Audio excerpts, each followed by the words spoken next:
Hi, I'm Rhys and I'm the campaign's ambassador for Shelter Cymru.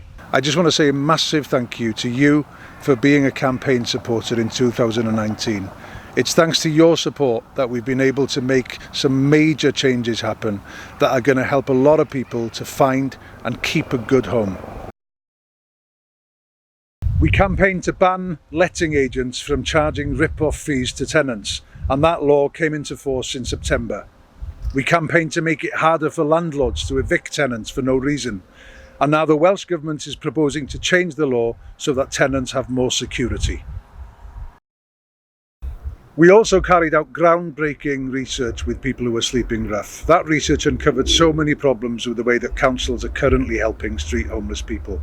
We're working to get the system changed to help more people to get real homes and not just a bit of space on the floor in an unsafe and frightening hostel. None of this could have happened without the support of people like you, so thank you. And I look forward to working with you in 2020. With your help, we can end homelessness for good.